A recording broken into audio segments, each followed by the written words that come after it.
Good evening, everybody. Off to a bit of a late start here. Had some issues setting up. It's just first time doing this. But we are live today with the Link's Awakening for the Switch Any Percent tournament between BubbleBass and TGH, and then Kincaid is going to be calming the match. So I will turn it over to him and set you guys off. Hi everybody, happy to be back on commentary for this match. I commentated the match before the previous one alongside my good buddy Nolan, but unfortunately some stuff came up on his end and he cannot be here with me for this match. So I'm gonna be going at this one completely solo, first solo commentary of the whole tournament. But that's all right. I got a cup of lemonade right here to keep me company, you know. Who needs that guy, am I right? Anyways, the runners here, looking to be a real slobber knocker of a match. You got BubbleBass, who put up a convincing show at his previous match, versus TGH, the perennial world record holder of this game. He holds the world record in 4 of the 5 main categories and 1 of the 2 miscellaneous ones.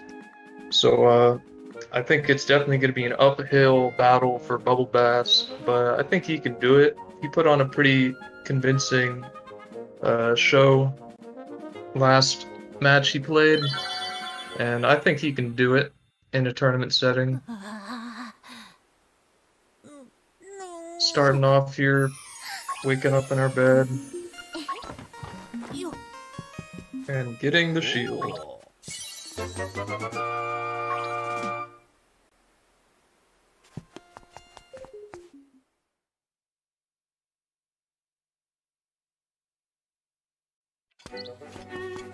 Now both of our runners are going to make their way down to the beach, where Marin and Terran were kind enough to, you know, resuscitate us and get our shield, but not our sword. They just left that one there. I guess they didn't want to, like, cut themselves or something. You know, they're making us take the long walk to it, but that's fine.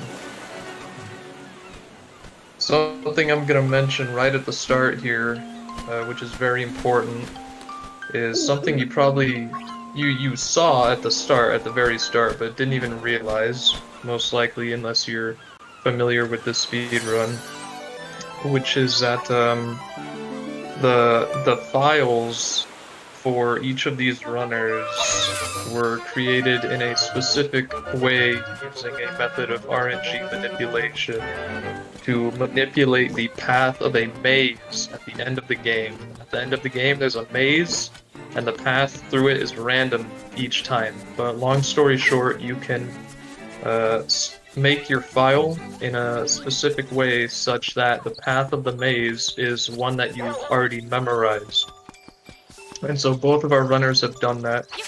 And so at the end of the game, we're not going to need the magnifying lens from the trading quest to read the book in the library to figure out the maze. No, both our runners are just going to go into the maze and walk through it because they're going to know the path. And right here, both of them are entering the mysterious forest after getting their sword. This first segment here, not a lot going on, very movement-based, very subtle, fine, optimized movement. Not really a make or break split by any means. But basically what we're trying to do is, there's this big cloud of fog in the woods, and in order to do it, we have to go get this mushroom. Then we gotta take the mushroom somewhere else.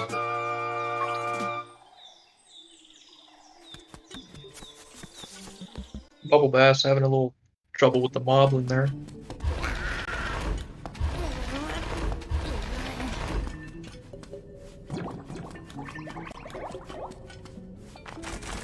BubbleBass going for the push cancels, but to no avail. It's a small little frame perfect swag trick. If you perform an action, ooh, falling in the pit.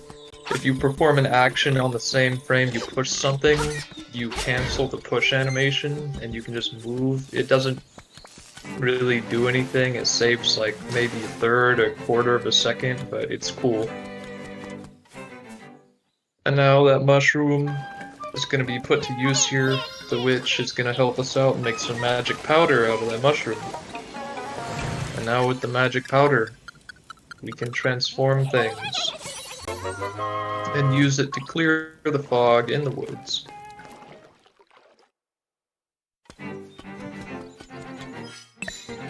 BubbleBass on 1 heart, meanwhile TGH full health here. Being on 1 heart is not too big of a deal in this game. This game has a really unique mechanic where if you are on 1 heart or lower, the game will drop hearts from anything that can drop hearts with like an 80% chance. So like grass, enemies, bushes, rocks, anything, you'll just always get hearts. The game will shower you in hearts so that you don't die. So he's on half a heart now. He should really cut some grass here. There we go, getting the heart. TGH powdering the raccoon right there. The raccoon was Terran the whole time. Terran ate a mushroom in the woods and turned into a raccoon. So don't eat mushrooms. Don't eat strange mushrooms you find. 70%, thanks. I knew it was like 70 to 80. I forgot the drop rate. And now we get the key for the first dungeon, the tail key, which will open Tail Cave. The only bit of damage TGH took throughout that whole segment was that damage boost at the end there. A little forward momentum. BubbleBass shielding it. Probably smart given his current health situation.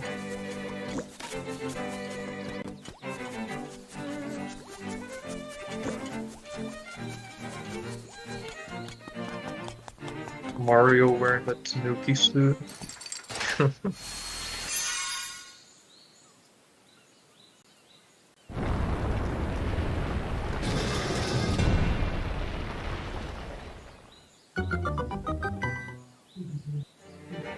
TG heading into the first dungeon now, Tail Cave, also known simply as D1, D standing for Dungeon, 1 standing for 1.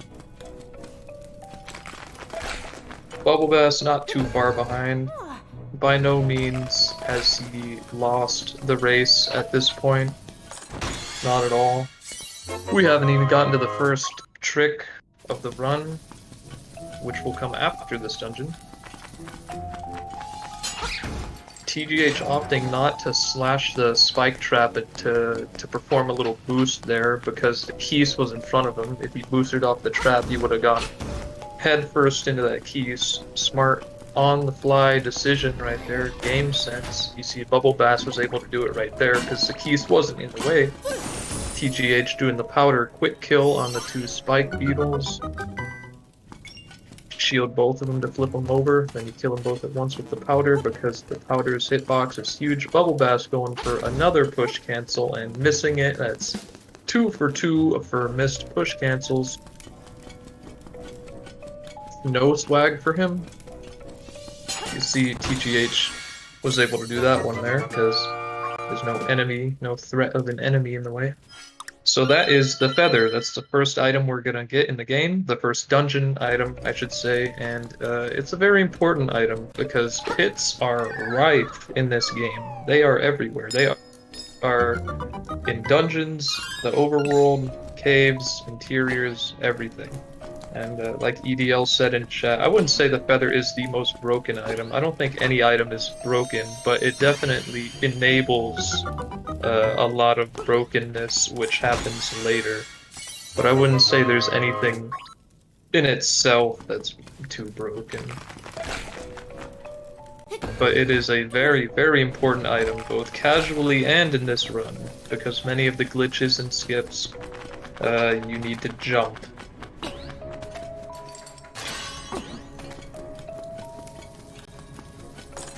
Coming up on the boss key here. actually called the Nightmare Key.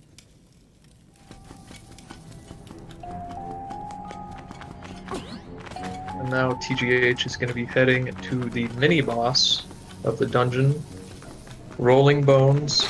I like this mini-boss a lot. You'll see him here. Is it Big Key in German? That's interesting. Here he is, Rolling Bones, the man himself. I think he's a really well-designed mini-boss. I like him because he's one of the few mini-bosses where you actually need to use the dungeon item. Well, you don't really need to use it, but it's highly suggested that you do to jump over the spike roller thing. Good game design in the first dungeon. And here's Moldorm. This is why this place is called Tail Cave, because it has Moldorm and little mini Moldorms, and wow, BubbleBass just died to Rolling Bones. That is extremely tragic. That is very bad for him. That's gonna be a totally unnecessary time loss. He could have avoided that had he just, you know, killed an enemy for some hell. But TGH executing Moldorm effortlessly over there, just spin slash him twice and he'll die, getting the first heart container and getting the first instrument, the full moon cello. You need to collect all 8 instruments across all 8 dungeons scattered across the island in order to enter the final area where you fight the final boss. That is this game's objective. BubbleBass coming up on the final boss, or not final boss, dungeon boss, as TGH makes his way out. That death on Rolling Bones definitely set him back a little bit, but he could still make it back. We're not even, like I said, we're not even up to the first trick yet. That's actually coming up very soon. In the next minute or so here. But BubbleBass bringing it back with making some quick work of Moldorm there. And he'll be following suit, grabbing the full moon cello and the heart container.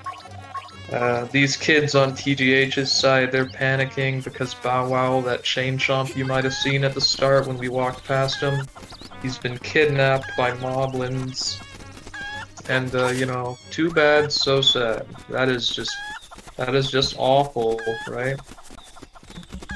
It would be great if someone else could go and rescue Bow Wow, because we're a little busy here trying to go quickly through this game, so we're not gonna bother with rescuing Bow Wow. Instead, we're gonna use this chicken, this cuckoo, and this like, and this telephone booth, the wall of the telephone booth, and we're gonna get shot out onto the trees. We're gonna walk on the trees and just jump straight into the second dungeon. The chicken, balanced above Link's head, acts as a sort of curved ceiling, and when you get shot out of the like, you hit that curve and you take on the angle of it, and so you fly backwards onto the trees. Normally you would need Bow Wow to eat those plants that were outside the dungeon, but you can just jump over them, so you don't need to do that. And so now TGH is in the second dungeon, Bottle Grotto. This dungeon is all about bottles, or more correctly, pots. There are pots everywhere in the dungeon, as you probably saw in the first room at the entrance there. But we can't lift them. We are too small and feeble. We have not been working out properly, and we cannot lift the pots.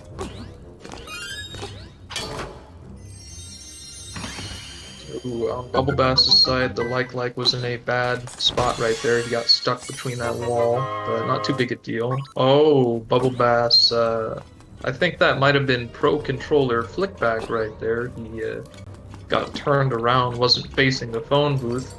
It's just too far right there that time, too far away from the phone booth. He can still get it. No, now he's gonna need to get some health, because like steal 1 heart of damage.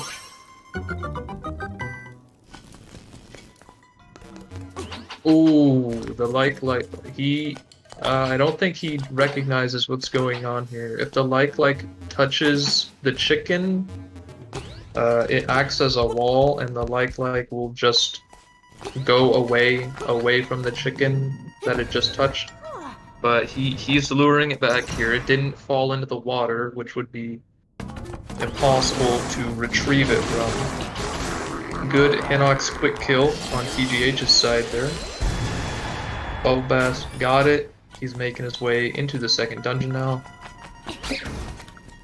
It's worth mentioning, I haven't mentioned it.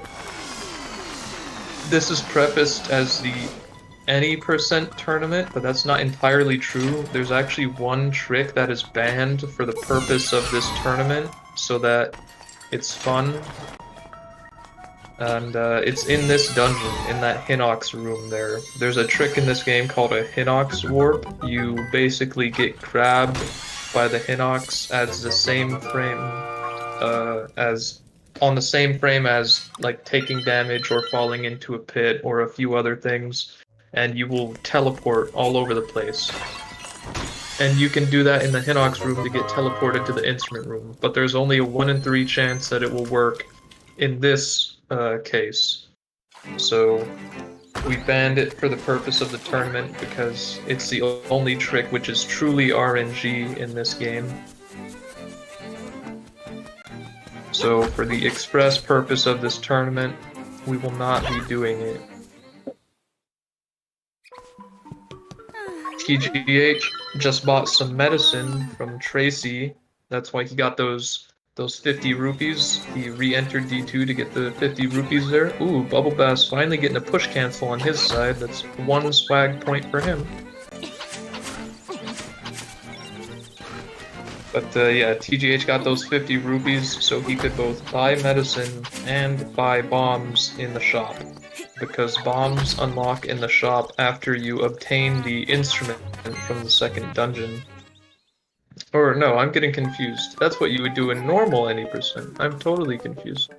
I was talking about D2 Hinox Warp and I got confused there. No, we are not buying bombs because we did not get the instrument in the second dungeon, and so bombs are not unlocked in shop. And so we're not buying anything at the shop. We're just gonna steal. We're just gonna shoplift everything. And we're gonna pay the ultimate price for it, but that's fine because we're just gonna do it again. And now we have the shovel and the bow for free. And now another trick coming up right here on TGH's side.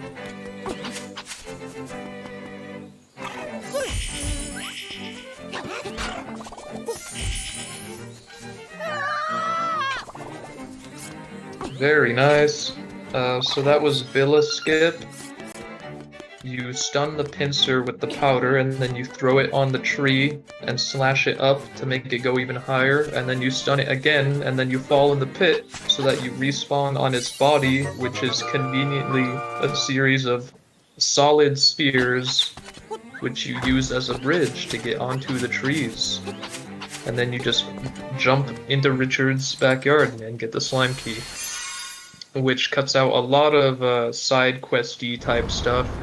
Normally you would have to do like half the trading quest to give the monkeys the bananas so they build a bridge so you can get into Canalit Castle so you can get the 5 golden leaves to give to Richard so he lets you into his backyard to get the slime key.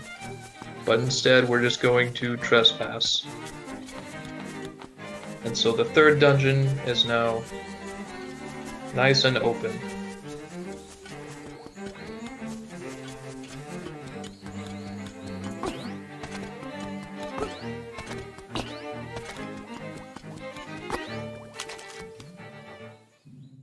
And here it is, Key Cavern. And those are the bombs right there. There's some bombs, that's what we need. Although normally bombs are supposed to unlock in the shop before this dungeon because you're supposed to have actually beaten the second dungeon you never actually need to buy bombs. It's never intended that you need to buy bombs from the shop, because by the first point in the game where you need a bomb, there is a bomb there for you to get. So we can just get bombs here instead. Also, I should mention, I'm sorry I didn't mention earlier, TGH and BubbleBass both left the second dungeon after they got the power bracelet. That's for a very good reason. Although we can't do that skip that I mentioned, there is another skip we can do in the second dungeon to skip the boss within the boss room itself. But it requires the item from this dungeon, so we need to get this item and then come back to the second dungeon later. Also, BubbleBass missed Villa skip there, very tragic. That's a little hefty time loss there, but not the biggest time loss. And he powdered, the second powder right there was too late as well, so I don't think this is the fastest way you can reset Villa skip. I think you can just auto-load. You just load the autosave that happens after you step on the warp. But this is unfortunate for him. Meanwhile, TGH is going to engage in a thrilling battle against this dungeon's mini-boss, the Dodongo Snakes, the dreaded Dodongo Snakes, while he wastes an arrow accidentally right there. You have to feed the Dodongo Snakes bombs so that they die. Oh. They only open their mouths every fourth movement after you've made them eat a bomb. And here they are, the Pegasus boots. So later on, oh, BubbleBass should have powdered the pincer again there to keep it in place. He could have given himself some more time to line up his jump onto the trees there. This is a very rough start for him. But yeah, as I was saying, TGH got the Pegasus boots, and that's the item that we need for that skip in the second dungeon, which they will come back to later in the game, when it's most convenient.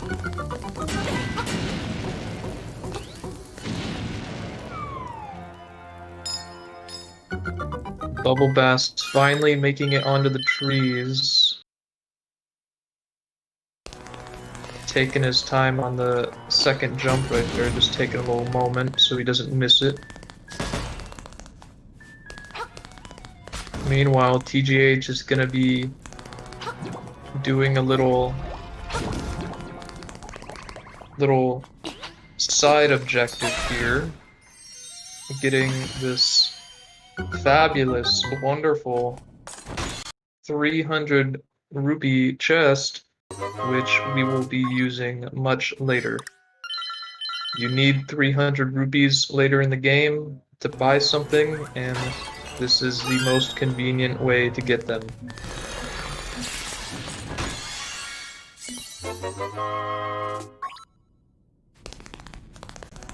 Now TGH is going to be making his way back into the main area of this dungeon, you could say. The main feature of which is this sort of central chamber with the 4 key blocks. Being Key Cavern, this dungeon's whole theme is gathering keys so that you can open that central chamber there.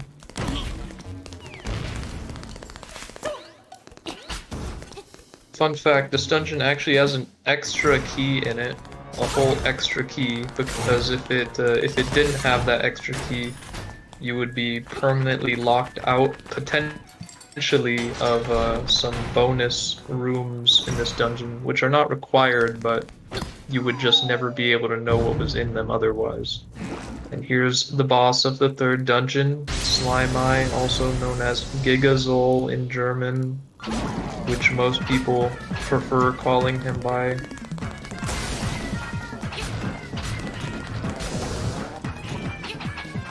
Just gotta split him in half.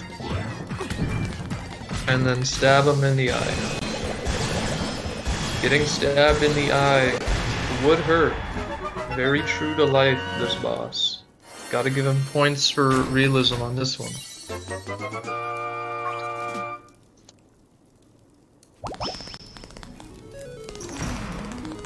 And that's the third instrument, the Sea Lily's Bell. Also known as the Nixon Glockchen in German.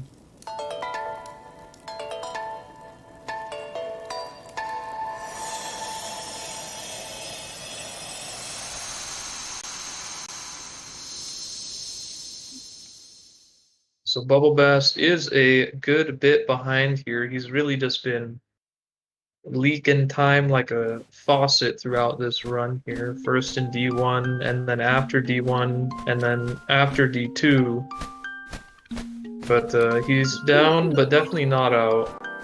I know I've said that before, but it really is true. We have a few tricks on the horizon here, which could easily buy him some time to make a comeback.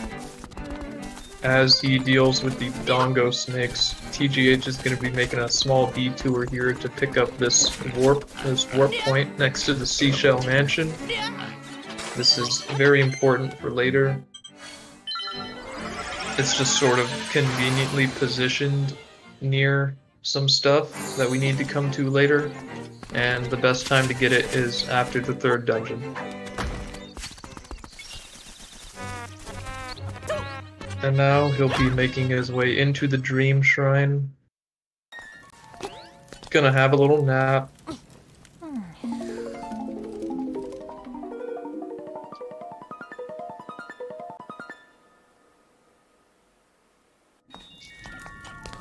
Don't touch these enemies, by the way, or you will take 3 hearts of damage. They are literally the most damaging thing in the game. So do not touch them. And there's the ocarina.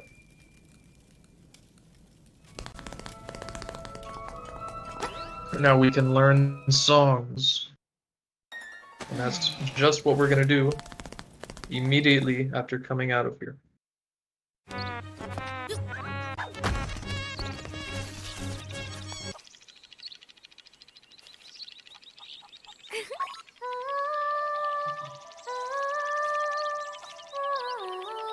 BubbleBass still making his way through D3 here. Not a bad D3 for him so far. But these next couple segments here are going to be the real make or break for the foreseeable part of the run. There is some late game, end game stuff which has the potential to turn everything around. Getting the heart rate there, very smart. Playing safe with the hearts after that accident earlier, I assume. Stalfos giving him a little trouble here. Playing some double dutch with the Stalfos. Meanwhile, TGH, known animal abuser, will be abusing this fox here. But don't worry, because BubbleBass will be joining him in the animal abuse as well. As soon as he gets to this point, we're just going to be turning this fox into a real pincushion here. This may seem cruel and heartless and pointless, but I assure you, it's for the greater good. It's all in the name of going fast.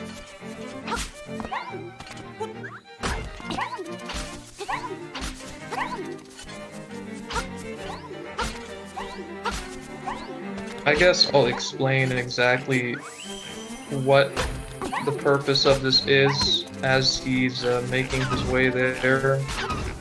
Normally, to get into the 4th dungeon, you need to go to the animal village on the east side of the map, and then talk to the walrus, which is blocking the way to the desert. Then you need to go back to the beach on the other side of the map, and sit through a cutscene with Marin, so she'll start following you, and then you bring her back to the walrus and sit through another cutscene, and And then you fight Lanmola in the desert to get the key for the 4th dungeon, the angler key.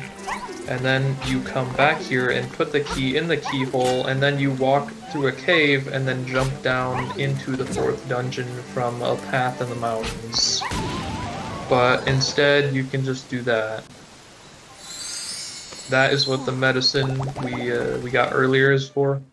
You die in the air, and then the fox, he attacks up towards you, and he just sort of slides you onto the top of the keyhole right there. Slides your dead body right onto the keyhole. And then you can just walk into the 4th dungeon, because although the waterfall at the top that's blocking the path is solid, it is not solid at the bottom.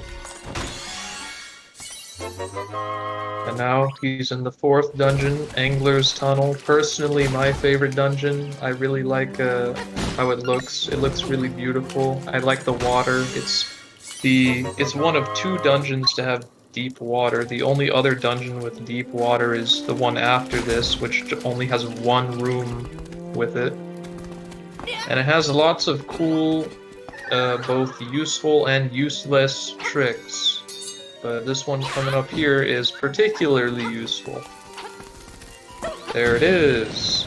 D4 double key skip, called such because it skips 2 whole keys in the dungeon. We could have called it D4 key skip if there was not already a D4 key skip later in the dungeon.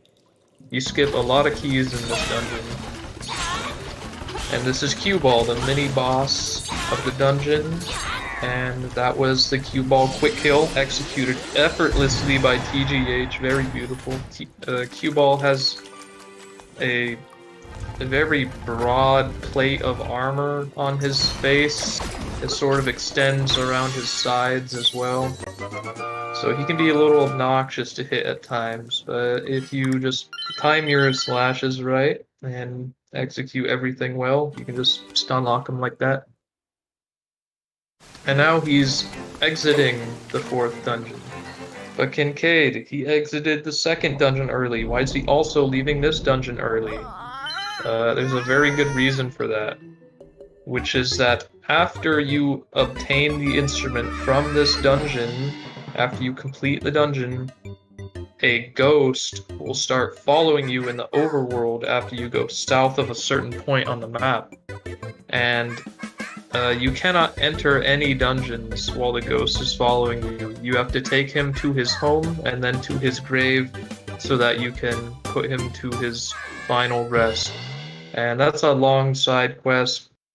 Takes a couple minutes, but instead you can just opt to come back to D4 later, way later in the run, where the only stuff you have left to do is north of the ghost spawning point, and so he will never spawn. And so TGH also just got Manbo's Mambo, an optional song for the ocarina, which lets you teleport to any warp point on the map. It is optional, but it is very convenient and saves time. So we are getting it. Meanwhile, at the same time, BubbleBass is going to be learning Ballad of the Windfish. And now he will also partake in the celebrated Fox abuse as he makes his way to the Angler Keyhole to perform the Angler Key Skip.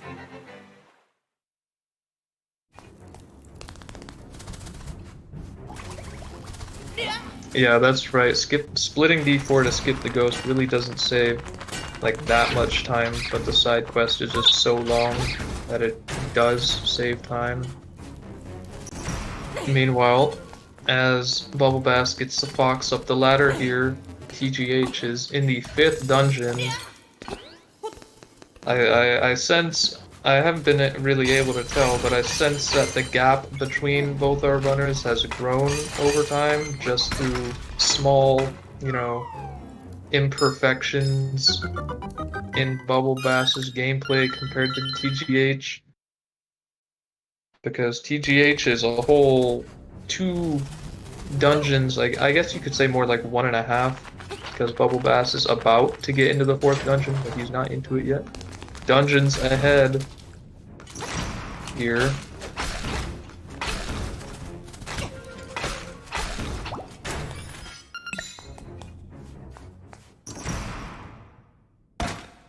Here's our good buddy, our soon-to-be good buddy, Master Stalfos. You gotta slash him, and then hit him with a bomb 3 times. Ooh! Giving TGH a little trouble right there. A little too eager McBeaver there.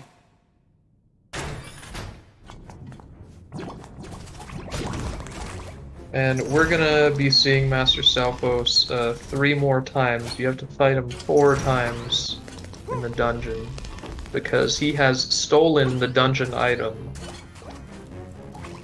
He has challenged us to find him and get it back if we can. Meanwhile, BubbleBass nailing Angler Key Skip there on his first try. Very good, very good. If he had failed that, it would have been a catastrophic 1.5-minute time loss.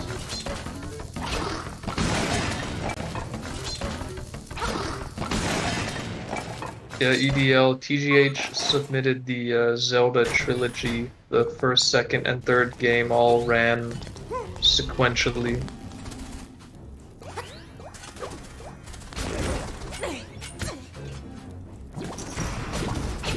This room that TGH is in is like one of my favorites. One of my favorites in the whole game. The execution of it is just really clean. You like complete the whole room just in time for the spark to come back and jump over it just in time. BubbleBass had a little funny interaction right there. He bomb arrowed one of the anti-fairies and it only destroyed one of the blocks, but he could still get the chest there. Meanwhile, he will be performing the D4 double key skip as TGH heads off to perform the skip of this dungeon. Slimy will skip. You might have noticed that he manually saved there. He made a safety save, because if you miss this trick that he's about to do, you cannot retry it unless you manually save. I'm surprised BubbleBass just missed that, by the way. I have a feeling he may have been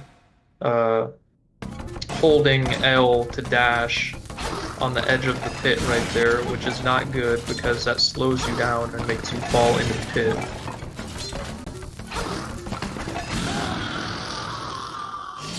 Let's see if TGH gets this trick. Very nice. And so now he's on the wall, and he can just go right over to the instrument room, which is a very convenient 2 rooms to the east. So that trick is not fully understood. Also, I just realized the name for the wind marimba is the same in German and English. That's funny. But the hook shot is fully solid, and it's affected by physics. And so you put a bomb under it to pop it up in the air, and then you pick up the bomb when it lands on your head. And when you're holding an object like that, it extends your collision. Like, you can't walk into a doorway when you're holding an object because you're effectively taller. And so you basically clip into the hook shot by picking up the bomb while the hook shot is on your head. And then you input right, and you just fly into the air onto the wall. I assume because the hook shot is getting launched up as it is trying, as you're like clipped into it. But nobody really knows for sure. But it works, and that's what matters. BubbleBass having a pretty alright cue ball there, as TGH makes his way out of the 5th dungeon. You might have noticed there that he had to go back into the 5th dungeon to get the hook shot, because although we use it to get the instrument there and skip the boss and skip like half the dungeon, we do not obtain it, so we do need to go back in and get it because we do need it, but that's not too big a deal. It's only like 50 seconds, I think.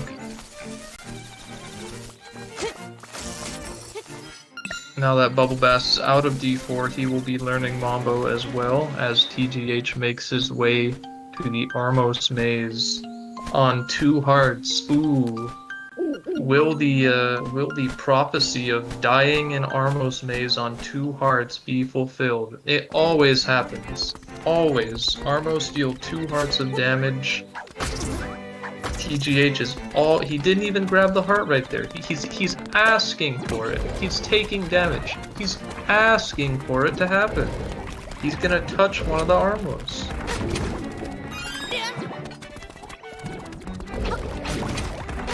Okay, now he got a heart. Now he's sick. He's also shielding there because if you shield, the Armos cannot hit you except for the period where you're firing the bow. He did not die on Armos maze. He did not die in Armos maze on 2 hearts. The prophecy lives unfulfilled. And here's Armos Knight. A deceptively hard boss. He can cause some problems because his iframes are very strange. But TGH executing the Armos Knight quick kill effortlessly and getting the face key for the 6th dungeon. As BubbleBass makes his way into the 5th dungeon. So now they really are like a whole dungeon apart here.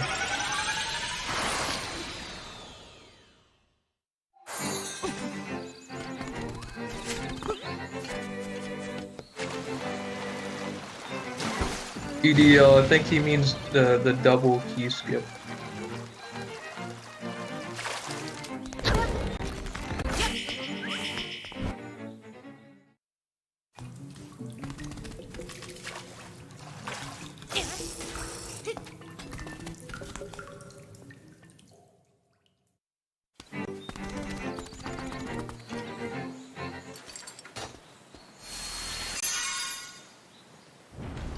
Yeah, it is definitely lagging, but I can still make out or infer what is happening.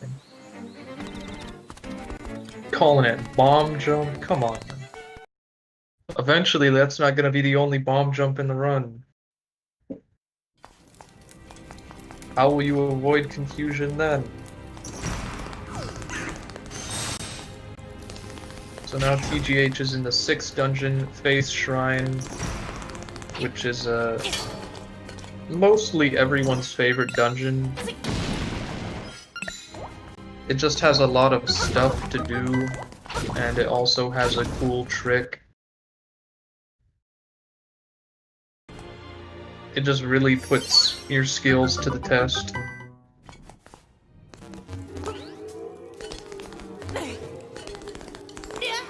Yeah, call it something else like D4 double key skip, you know what I'm saying? D6 also has a lot of bomb arrow usage, which is cool. Bomb arrows are very cool. And here is the level 2 power bracelet, which is not very useful, but we need it for this dungeon and then something else. All it does is let you pick up these elephant statues and push aside the rooster statue in Maid Village. But we do need it, so we will be getting it.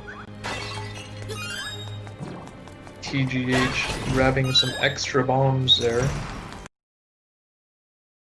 Can never be too careful with bombs. The bomb and arrow count in this game, or in this run at least, is pretty strict. You can't be careless with your bombs and arrows in this run. Bomb arrowing the anti-fairy to kill the wizrobes. Again, bomb arrows, so cool. Bomb arrow usage, I love it. So cool. And here is the trick of this dungeon. The wall ride.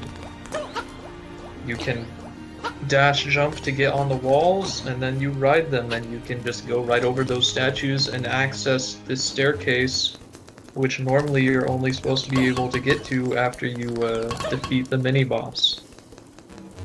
But instead, you just kind of go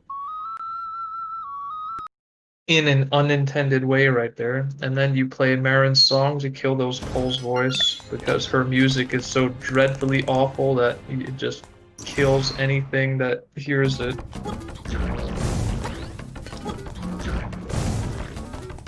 Fighting the second set of Dodongo snakes here. Much more troublesome because there are all these lovely pits in the room taking up space as BubbleBass takes out Master Salphos for the third time, making his,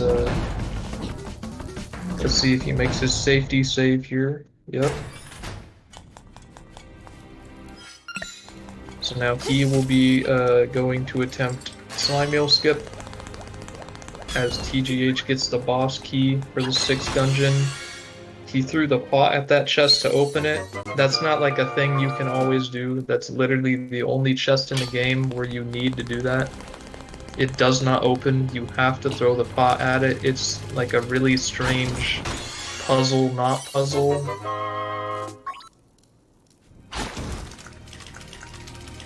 Now he's going to be making his way backwards through this section here, because normally you're supposed to come in from these rooms, but he's coming out from them.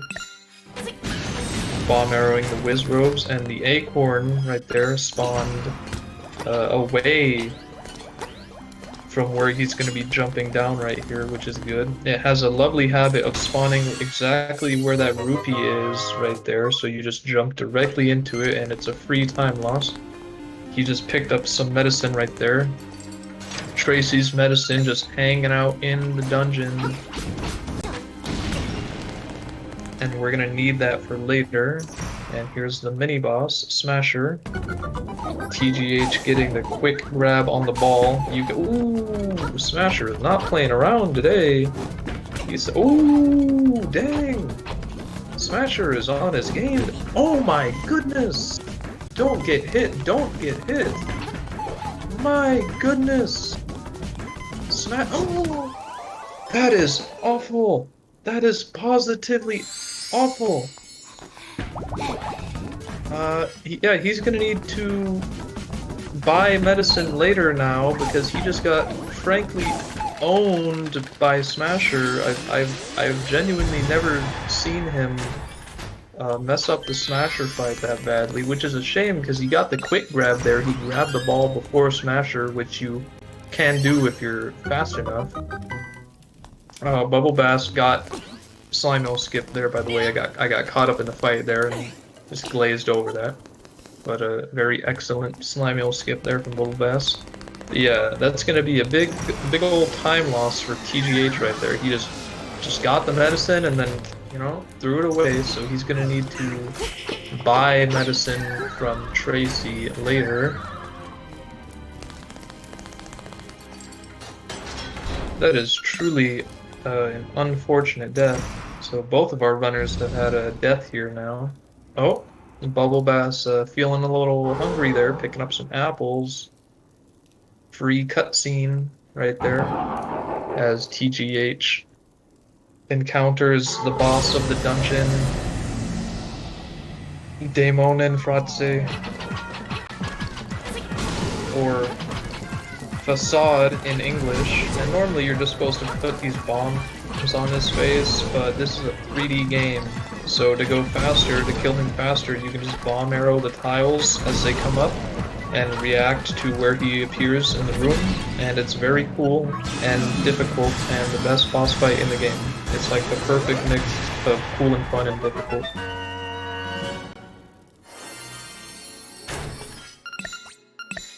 Not picking up the heart there. TGH is probably not wanting to dilly-dally with any optional time losses, like picking up the heart after that accident with Smasher. As BubbleBass makes his way to Armos Knight. Let's see if he can get the quick kill here.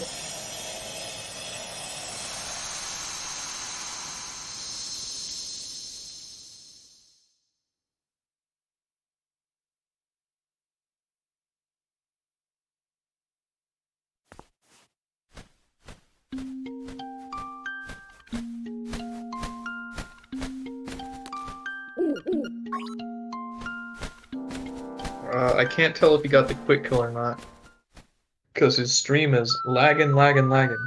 But good fight either way, because it didn't seem to take too long.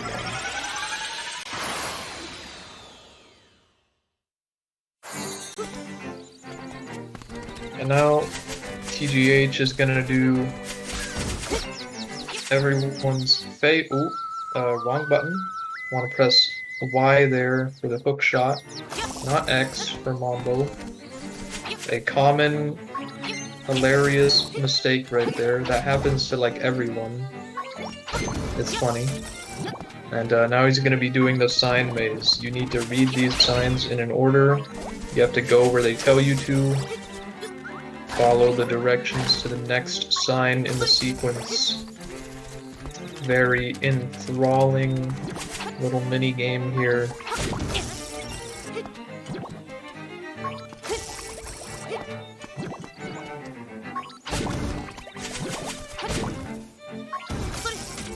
TGH typing in the chat. I assume he's finished with the sign maze by now. Ooh, bonk in the tree there. I assume that's intentional because you can get rupees out of the tree if you bonk it, but it didn't happen right there. Sometimes you have to bonk it a few times. Trying to scavenge, positively scavenge for rupees as he now enters the end goal of the sign maze. Wart from SMB2. It literally is Wart. It's the exact same character.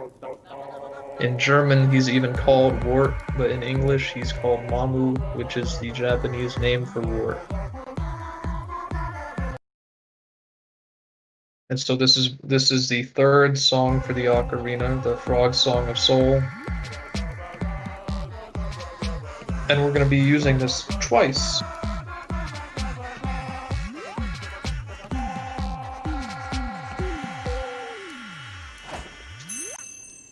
And my lemonade is all gone, just in time for the end of the song. All out of lemonade. Tragic. Now TGH, after that lovely 300 rupee concert, that's what we needed the 300 rupees for that we got in the third dungeon. It's gonna be immediately applying what he just learned from that generous frog.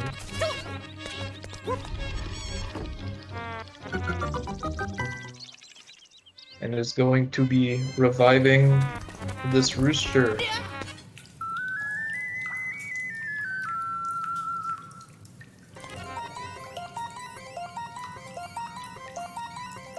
And now, with the help of this blue feathered friend, the run is going to actually begin.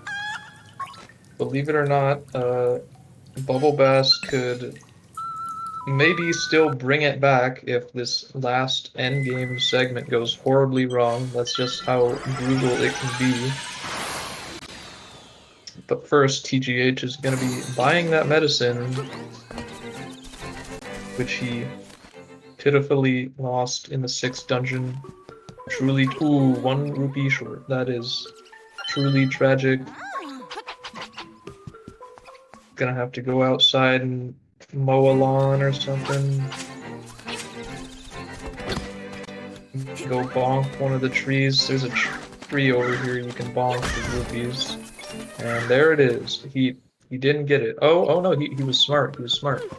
Instead of getting the rupee, he killed an enemy because that the price that she gives you changes depending on how many enemies you have killed. Very smart. On the fly, game sense thinking.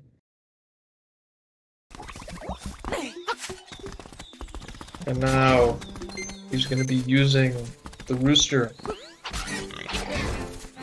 Surely this rooster, with one sole intended purpose of helping you obtain the key for the 7th dungeon, will not be horribly game-breaking or anything. as he misses the horribly game-breaking skip right there. Just one moment here. This is a second time, dang.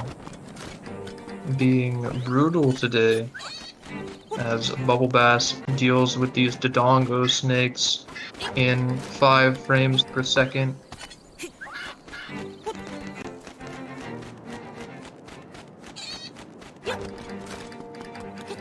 TGH just cannot seem to get this skip. I guess I should explain what's going on. That's a trick called air climbing that you do with the rooster. You basically trick the game into thinking that you're at the bottom of the ladder when you're at the top, and it lets you climb high into the air, and then you jump on an invisible wall, and then jump to that ledge there, and now you're at the 8th dungeon, rather than the 7th. Oh, I think TGH didn't realize that he missed one of the bomb arrows there because the dactyl ate it. Yeah, this is the 8th dungeon, Turtle Rock, but before you can go into Turtle Rock, you need to fight Turtle Rock. I love when his head picks up the rooster like that. It's so funny. BubbleBass picking up the medicine. Let's see if he can keep it on his side.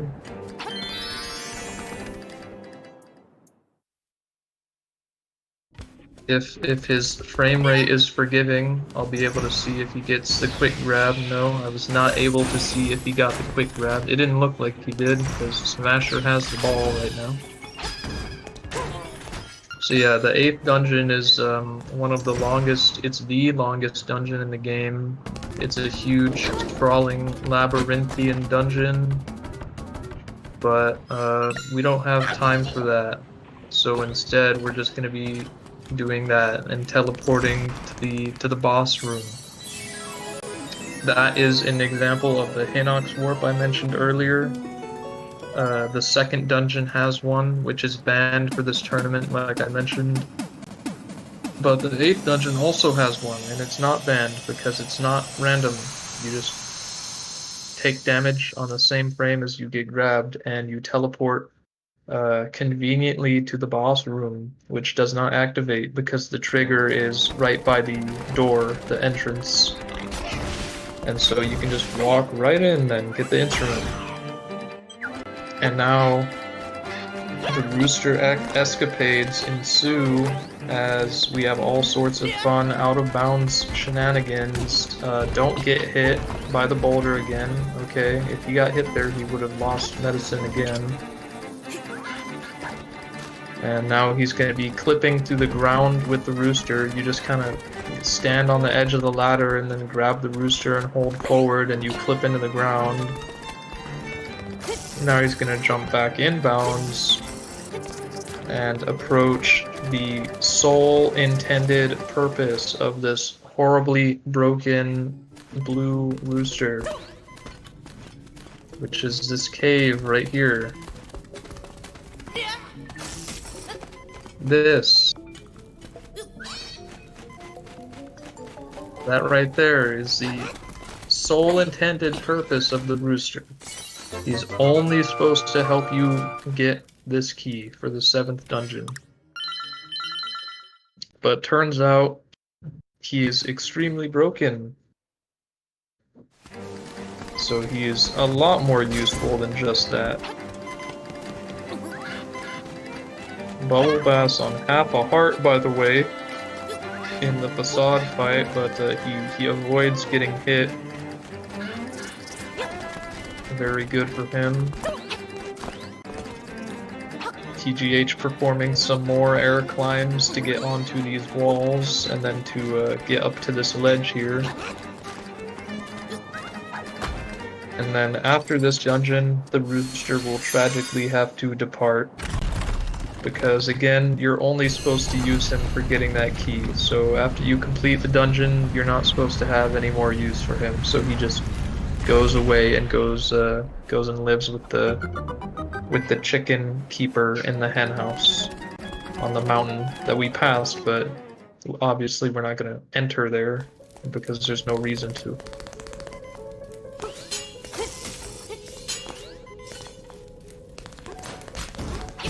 And so now we are in the 7th dungeon. And spoiler warning, this one is also going to be short because there is also a Hinox in this one. Where there is a Hinox, there is a game-breaking whole dungeon skip. That much is surely true.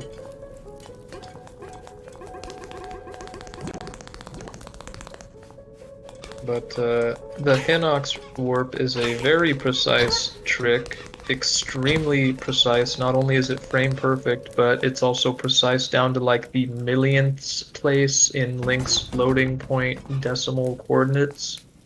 And so TGH had to do that little setup there to make sure that his position was consistent. And then he shoots the Hinox to make it throw a bomb so the fireballs don't hit him. And then he shoots a bomb arrow, and let's see where he goes. The boss. So unlike the one in D8, where there's only one frame for the trick, because you take damage during the setup for this one, the lingering hitbox of the bomb arrow will hit you as soon as your iframes wear off, meaning that depending on when you fire it, there's a variety of rooms that you could end up in. And there are 3 in particular which are grouped together and they are beneficial. One of them sends you to the platform right before the boss, one of them sends you here, and then the 3rd one sends you straight to the instrument. And obviously that's the most ideal. But he was 1 frame too early and got this instead, which is fine for a tournament setting. Killing Evil Eagle there, the boss, pretty good. He got really good RNG with his attack patterns there. You don't want Eagle to go high or blow wind because that just takes up time. And there's the instrument.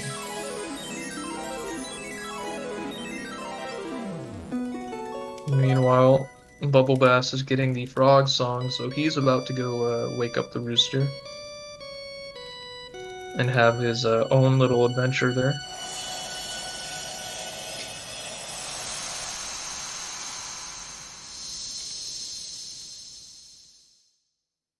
And so now, remember those 2 dungeons that we split earlier, the 2nd and 4th?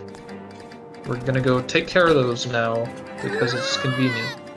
There's this drop down here, which just ultra conveniently goes to here. And so we can just go to the 4th dungeon and finish it. And then the 2nd dungeon, which we're going to be heading to after this one, is also north of the ghost spawning point, just like this one. So we can just go there and then go to the final dungeon, you could say, which is the egg, which is right next to the 2nd dungeon. So it's all extremely convenient and good.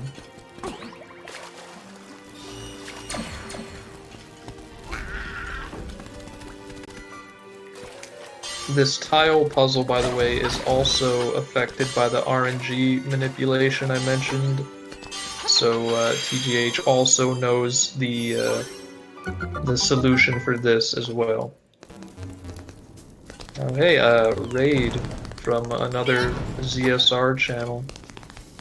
Hello, hello. This is winners bracket round 2 of the Link's Awakening Switch any percent tournament. Ooh, BubbleBass getting Flame Cave skip there. Very nice. Got it a lot faster than TGH, so he has that to his merit for sure. And TGH doing the D4 key skip, not to be confused with D4 double key skip, because this skip only skips 1 key. You just bomb arrow those pots and then dash jump over there.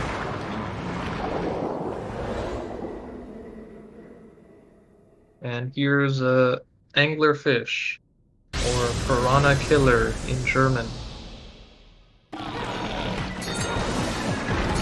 in the original, those pots were not positioned there, and you could just casually dash jump over there, but in this game they moved the pots to block the jump in the very same game that they also made bombs destroy pots.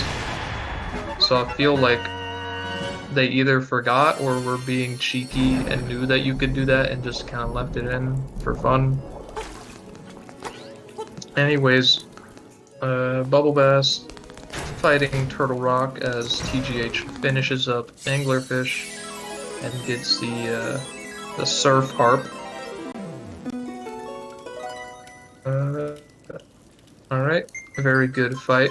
Turtle Rock fight from BubbleBass. Oh, and now all of a sudden he's in the 8th dungeon. I guess he lost sync there. In my view, he was still fighting Turtle Rock. He just finished.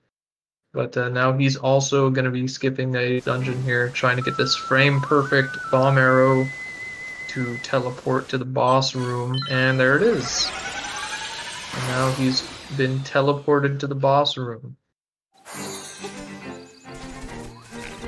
And because the door to the instrument is just conveniently open unless you touch the boss trigger by the entrance of the boss room, he can just walk right in and get the instrument. Now TGH is going to be returning to D2 here. Like I said, there is a skip you can do in this dungeon to skip the boss from inside the boss room, but it requires the boots from the 3rd dungeon. So we just return to it when it is most convenient, which is at the end of the game when we need to warp to the egg, which is right next to it anyways.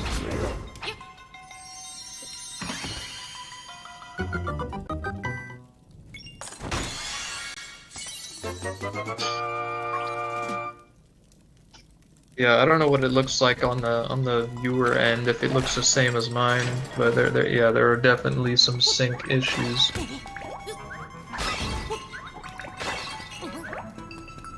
TGH getting the fairy to play it safe because this trick coming up on his end does require taking damage. TGH doing the crack walk with the boots there. Love to see it. Just tapping L.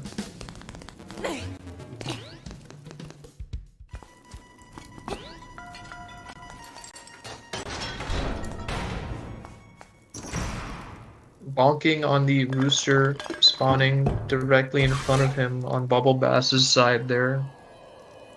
That happens every now and then. Really love it. Free bonk, 3-time loss.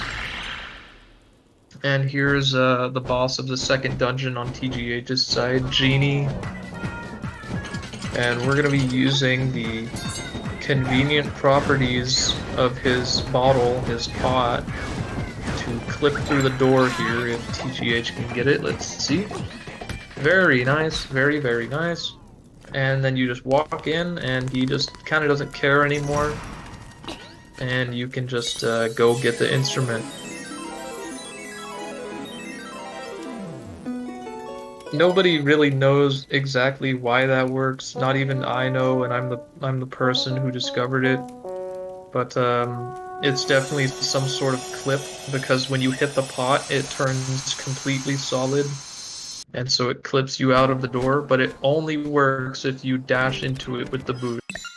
And I don't know why. It doesn't work if you just normally slash it with the sword. But it saves time, saves like a whole minute. And now TGH is going to be making his way to the final area, final dungeon. It is technically a dungeon, but not really. And he's going to be putting on a concert here to wake up the windfish and get inside this egg.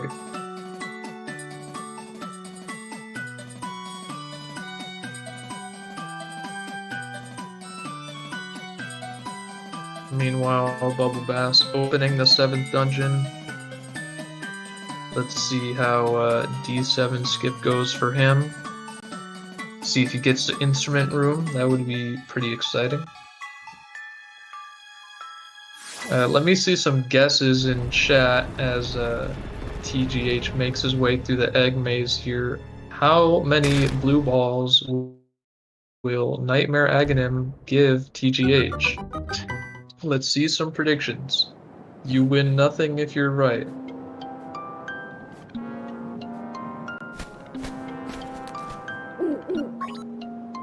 4, 3, 5. No ones.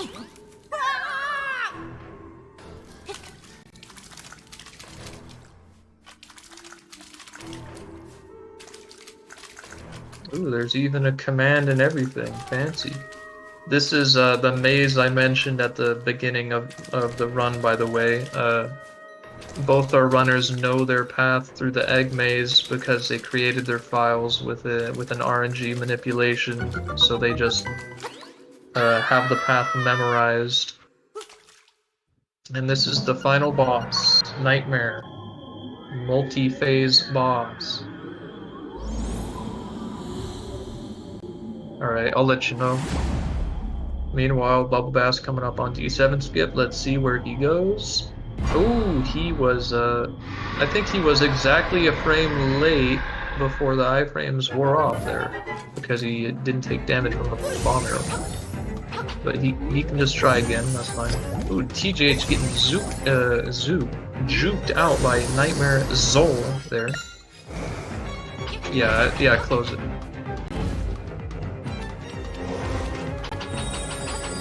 Here is Nightmare Aghanim, the very same Aghanim. He can, ooh, okay, so this next one's definitely going to be blue ball, because he can't give more than 3 of either ball in a row. So the max he can give is 9, and the minimum he can give is 1. So that's 2. Only 2, dang. Who guessed 2? I know I saw 2 in here. TV Caden, congratulations, you were correct. And Timothy.games, both of you were correct. Very nice. Nightmare Moldorm quick kill right there. Ganon quick kill. Ooh, the Ganon super quick kill even. That was the Ganon super quick kill. There are like 2 or 3 different Ganon quick kills, and that one was the quickest, I think. Nightmare Lanmola taking him out. I didn't mention, by the way, because I was immersed in the epic fight here, but BubbleBass fighting Eagle here. Went to Eagle.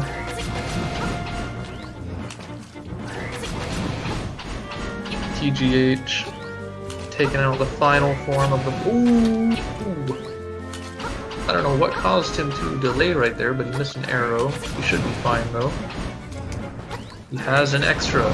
If he did not have that extra, it would have been disastrous. Taking out Deathel, actually named Death Eye, but the capital I looks like a lowercase l, so everyone calls him that. And that is time for TGH. That's a 111.19, 111.20 for him. About? Yeah, 111.20.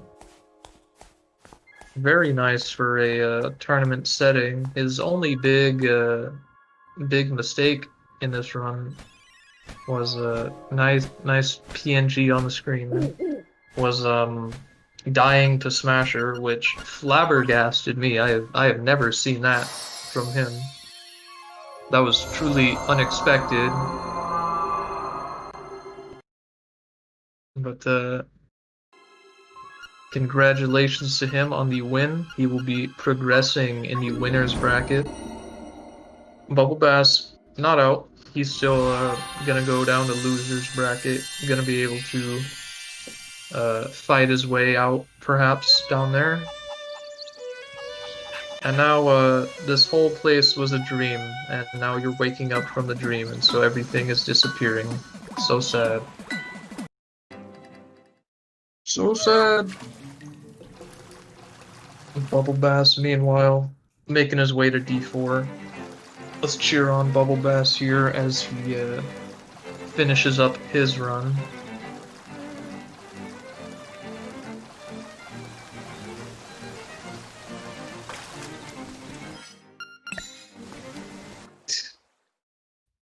What do you mean spoilers? This is the end of the game. It's happening right before your eyes. There is no spoiler.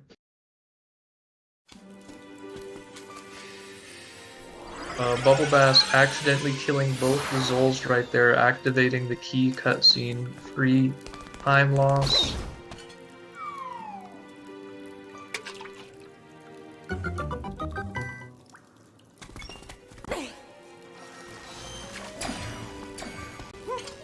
Going for a push cancel to try and get another swag point on his side. Alas, no push cancel.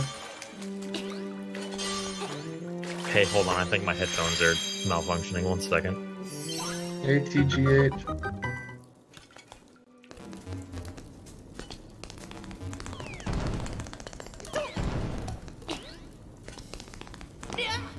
TGH coming into the call just to say that his headphones are malfunctioning. There we go. Alright, we're good now. Now I can hear you both. Alright. Wow, it's so cool to be talking to you. Same. So, How's it going?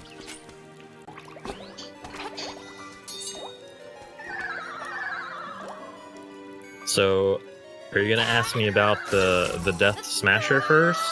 Yeah, I was gonna say, you mind explaining the minute lost to early G8, or the take your pick.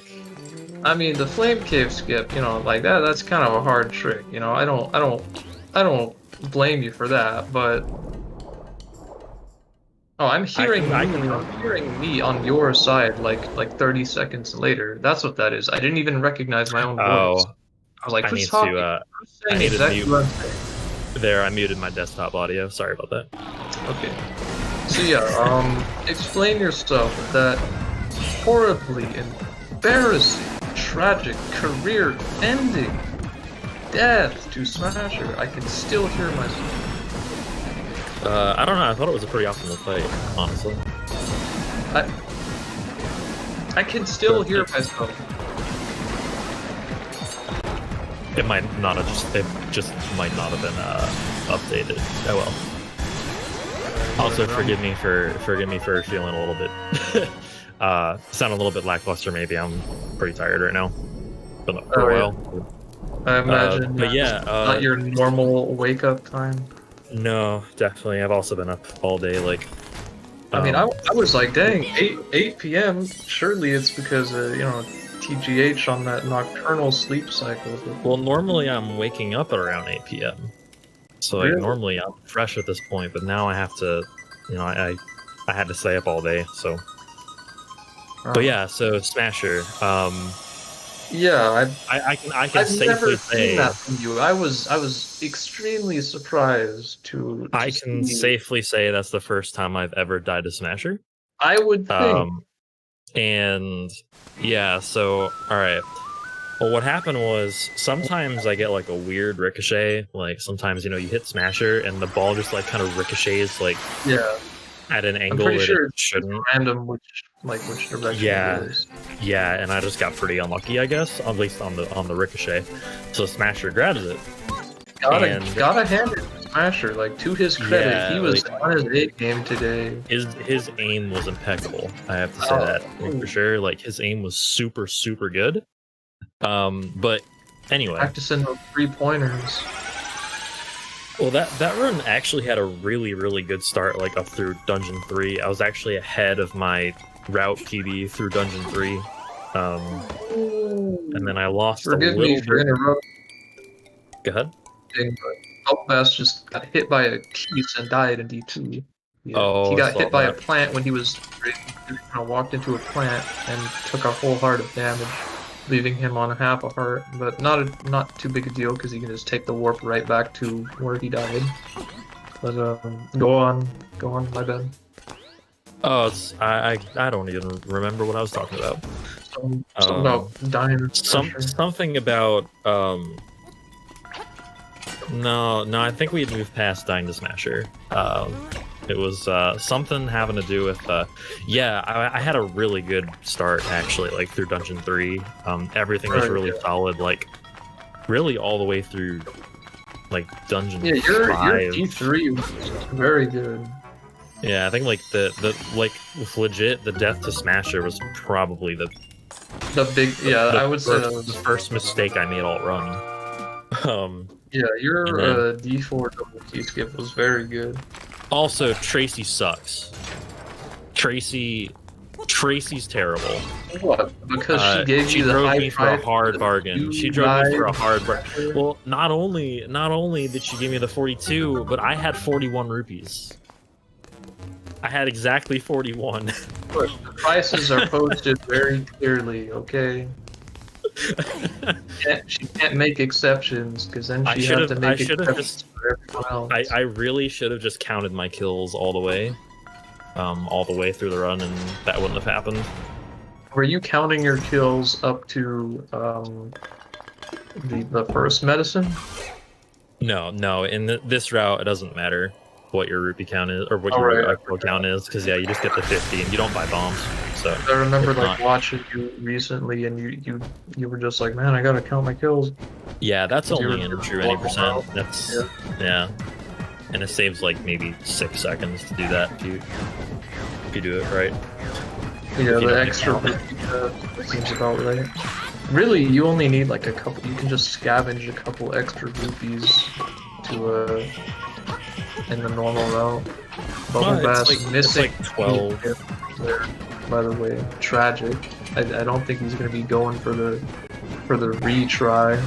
Genie skip is really hard to recover Yeah. from if you miss it the first time. It's really hard. It's possible. Genie skip is just a hard trick in itself. Yeah. You have to jump at just the right time so that you fall into the pot. And you have to be standing in sort of a correct position so that the pot it can like wiggle against the door while you're inside it, and you don't want it to do that. You want it to be just facing straight forward. Yeah, wiggle means it was a late jump. If you don't clip, it means it was an early jump. But yeah, the object is to clip into the pot and have it not wiggle. If you do that, you got it. Well, sometimes I've had it miss even though it happened, but I think it was Not because getting it was too close. the Genie 2 cycle. But, finishing Genie on half a heart too. So now he's going to be going into the last segment of the game. Shouldn't take too much longer.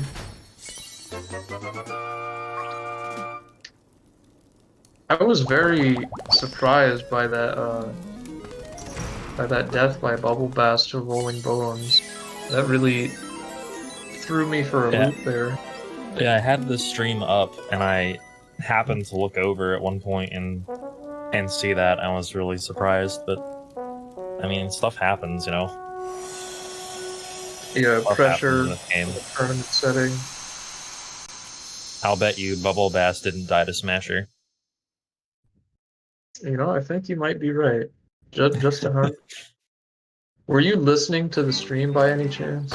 No, I have the Okay, stream so- muted so that my audio could be used if You needed. didn't hear me proclaim the prophecy of you dying in Armos Maze on 2 hearts. Look, okay, so That heart spawned I have- right next I have- to you from the Tektite, and you didn't even take it. You were asking for it to happen. You were look, asking I for it. have perfected the profound and precise art of using my shield in the Armos maze, okay? I don't take any damage anymore in the Armos maze. That's just a fact. Using the first most basic item in the game. How come did on. nobody think of that? How did no one Because- think to use the shield? The shield Like, is I lame. don't- It makes you move slow. No, not if you're not moving. What? If you're not moving, you're using the shield, you're standing still, just waiting for the Armos to come to life. And you're just standing there, you're not moving, there's no slower movement. It's not slower, you just hold the shield. The shield is not cool. That's The it. shield is cool. The shield is, you know what? Only cool kids use the shield. I will stand by that. It's definitely not the least cool item in the game, at least. There are several items no, in the definitely game not, that no. are less cool than the shield, and thankfully we do not get those in the run because they are just that uncool that we cannot Magic Rod stand. kinda sucks.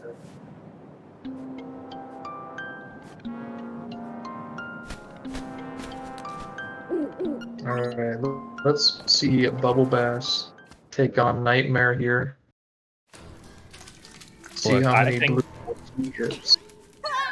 I think the shield is cool just because it's. I mean, at least by speedrunners, I feel like it's not that much used. So when you use it, you become a hipster. And that's Hipsters cool. are not cool. Okay, you can make that argument, but you know what? I would disagree with that argument. Says the hipster. How many required shield uses are in the run? It's only in D1, right? That one room. I mean, you probably don't even. No, yeah, I think you do need the shield in that You room. do. Yeah. They won't fall into the pit. I remember. I mean, there's also testing Flame that. Cave casually. Right. but, like, but we don't I see that in mean, the in run. the run. Yeah. I mean, there are a couple of useful applications for the shield, but nothing Well, I required guess except that. for normal any percent, the shield is like required for D2 for the skip. Oh, I guess.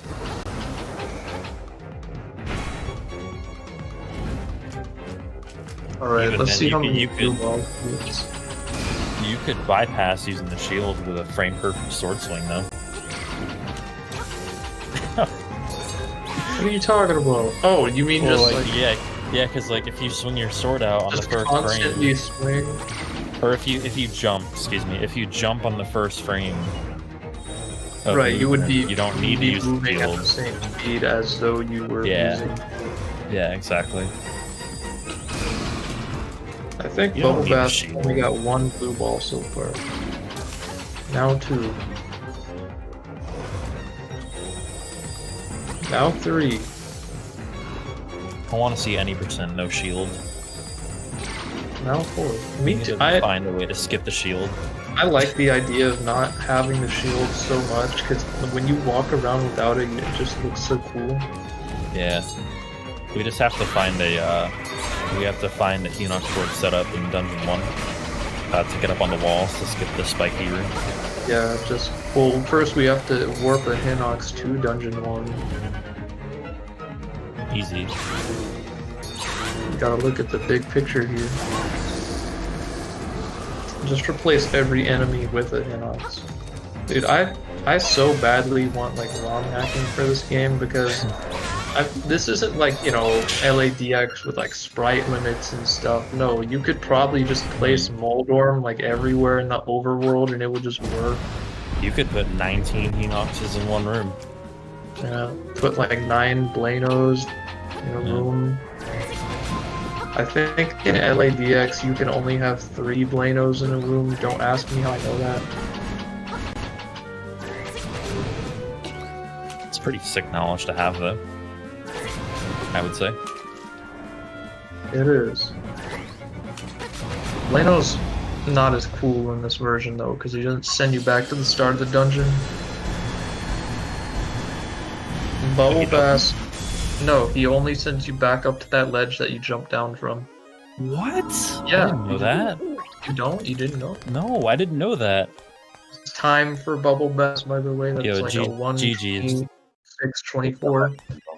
GG's to GG to BubbleBass. BubbleBass. Yo, GG Sam.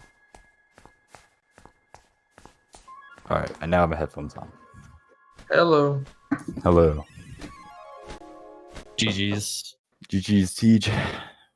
Yeah. Man, that run was pretty rough for me. Yeah, it was rife with some nasty mistakes, Yeah. but still gonna have your chance at glory in the losers bracket. Fret not. True. Just Yeah, I don't know. do me a favor and beat Lime, and you know we will be on good terms. You and I. I'll do what I can. But we do got to see that Lime losers bracket run, though. I don't want to. You don't want to see it? I'm calling you out, Lime. That was pretty rough. Me failing a fill skip like 5 times. I don't know how to do that. It wasn't like nerves. I just like failed it. What really caught me off was that rolling bones death. Like I would have never expected the Yeah, I was like, bones. all right, okay, that stealth pose definitely ruined it. I was like, I'd be fine. I get hit with a stealth pose, so I was like, oh. Then I just jumped right into the spike. And I was like, wow, that's. I had a lot of unfortunate deaths in that run, like dying to the mini Moldorm in D6, dying to the Keese in D2. Yeah, it feels like there was definitely a lot of race luck here, what we call race luck. I think Stuff it just that goes to never show that you happens can never anywhere be too safe, even with like how this game loves to throw hearts at you when you're on low health. Yeah, Never be too safe with your heart count. sometimes that doesn't make it easier. I Although I pretty had proud of how that, many... Go ahead, go ahead. sorry. Oh yeah, I was pretty proud of that AK skip though. That was really fast for me. What, not prouder than the 2 push cancels you have? Yeah, I think those push cancels kind of nice. I think the best one was the one on the rooster statue. Oh, you got one on the rooster statue? Yeah, I did. I didn't even see that because your stream was lagging. I think I just Yeah. missed it. But I saw 2 others. One in D4 and one, I forget where else. It might have been in D. I think it was in D3. Yeah, it was D3 for sure. Yeah. Yeah, let me just say, like, if you think that this game spawning a ton of hearts at when you're at low health makes the run easier, well, you'd be right. But just remember this: I had 4 hearts going in the Smasher. I had 4 hearts going into the Smasher fight. Unfortunately, if there is nothing to kill or destroy to get hearts, 80-70% heart spawn rate will not help you. That is very true. You saw when I got no fairies from going into facade, right? When I had 1 heart. You lit up the room. Yeah. You got no. That's happened to me before, and Yeah, I've just been like, wow. Yeah. This I is did surely some clutch the sort of fight. glitch, right? I clutched the fight with half a heart. Yeah, I saw that you were on half a heart in there. I was like, wow. Yeah. Better not get hit.